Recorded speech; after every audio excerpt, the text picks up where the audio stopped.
Hi, everyone. Thank you for joining us today. I'm super excited to have you all join us for the October edition of our FrontFundr Pitch Perfect event. Before we get into things today, I do want to cover a quick forward-looking information disclosure. So presentation today may contain forward-looking information. There can be no assurance that forward-looking information will prove to be accurate, as actual results in future events could differ materially from those anticipated in such statements. Accordingly, viewers should not place undue reliance on forward-looking information. We're going to be speaking with Carmen and Jordan from the Kindred Studio. They are ethically created clothing for you and your family with a suite of 4 different brands. So super excited to hear more about Kindred. Hi, thank you. We are the Wets. I'm Carmen, and this is my husband and business partner, Jordan, and we are the founders of the Kindred Studio. So after obtaining my fashion design degree in 2007, I pursued a few different creative outlets, but nothing really stuck until about 2014, where what we now know as the Kindred Studio began to take root. So essentially, I had been struggling to find leggings for my then 3-month-old daughter. I wanted to find leggings that were soft enough for a baby's skin, stretchy enough to fit over the cloth diapers that I was using for her at the time, and durable enough for everyday wear. On top of that, I wanted to find a Canadian company that aligned with my values, and I didn't want to pay too much. It was a pretty tall order and one that I ended up fulfilling for ourselves. So I got some fabric and started cutting and sewing leggings for my daughter. And it wasn't long before friends and family wanted to have some as well. So we started selling the leggings as well as other products for babies that I was sewing on Etsy under the name Little and Lively. After a few months, we had outgrown our first studio, which was my living room, and moved to a studio in boutique space in downtown Abbotsford, BC in 2016. And that's when we moved off of Etsy and launched our own online store. Fast forward a few years until now, and the Kindred Studio has grown to a suite of 4 brands. That is Little and Lively, bamboo and cotton clothing for babies and kids, Dwelling Apparel, wardrobe staples for men and women, Pretty Laundry, pajama sets for the whole family, and Beck and Jet, which is accessories and hair bows for babies. We now have over 60,000 lifetime customers and over 100,000 orders fulfilled. We're still based in Abbotsford, BC, and I still design every collection myself, and every order is fulfilled from right here, our warehouse, and all of our products are still made just down the street from our studio. We've built our business on providing families with ethically manufactured, lively and vibrant clothing that is made in Canada. By focusing on quality and ethics, we've been able to create an incredibly loyal fan base and customer base across Canada. In fact, we are so well known for our super soft, luxurious, and long-lasting fabric, we've trademarked our signature blend of bamboo cotton fabric. It's called Soothe Knit, and we've worked very hard to develop this fabric over the last few years. So we've actually cultivated a very highly engaged community of VIPs, fans, and brand ambassadors and resellers. We have a very active and vocal VIP group with over 11,000 members who await every collection drop with anticipation and sing our praises for us. We also recently launched a brand ambassador program that is now over 300 members, and they spread the news about how much they love Kindred products in exchange for discount codes and early access to promotions and events. We also have an email list of over 40K, an SMS list over 13,000, and we have thousands and thousands of product reviews from customers raving about our products. To this day, we still hear the same scenario from our customers that I experienced way back in 2014. We're all just looking for high quality, ethically produced kids clothing that doesn't break the bank. And there are some brands that are trying to address that, and we've noticed that they tend to be quite serious and mature and neutral colors. And quite frankly, a lot of parents really just want their kids to look like kids.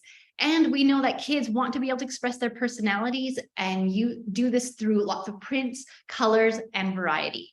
We are able to deliver on that promise, and I believe that is why our customers come back to us again and again.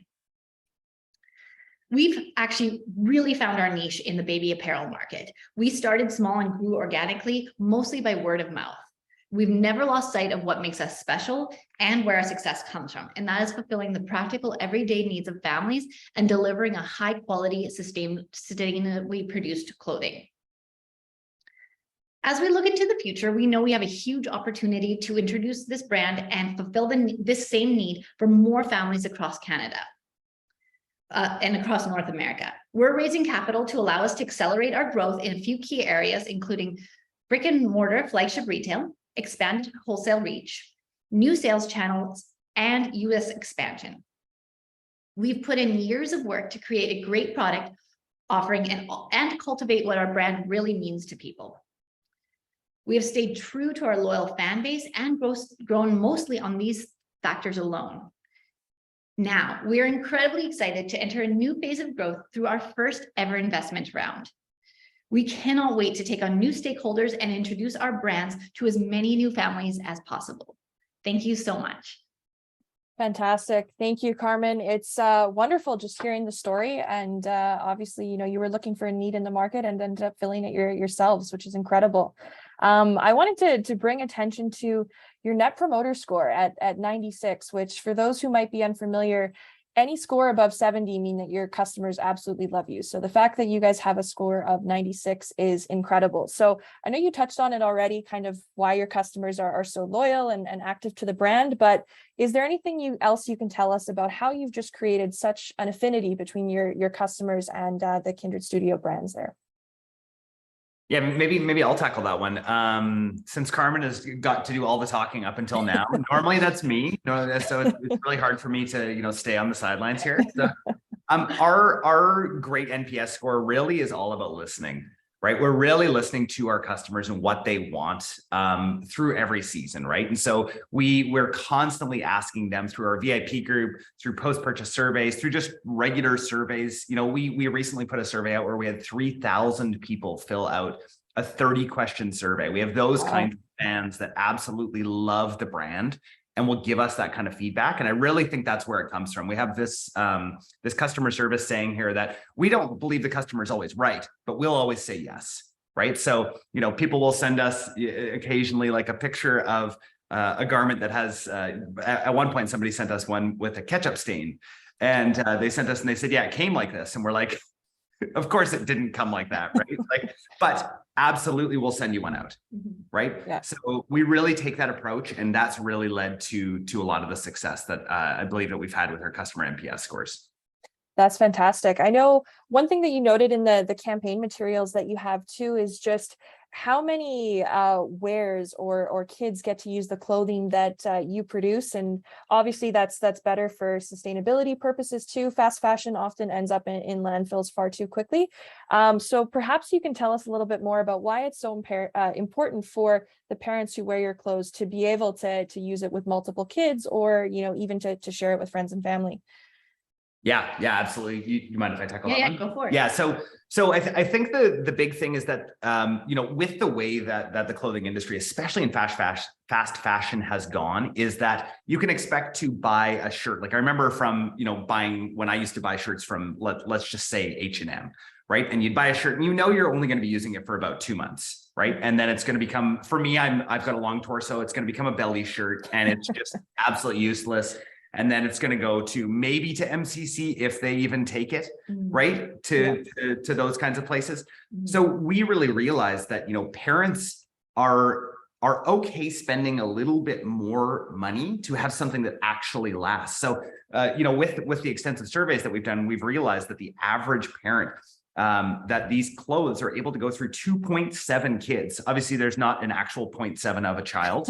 And a lot of people have pointed that out. I do know that. We have 3 full kids.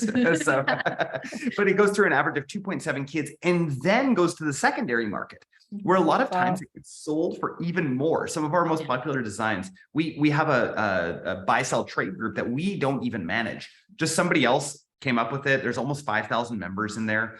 And they'll sometimes sell items for more than they were purchased for because they were a limited drop.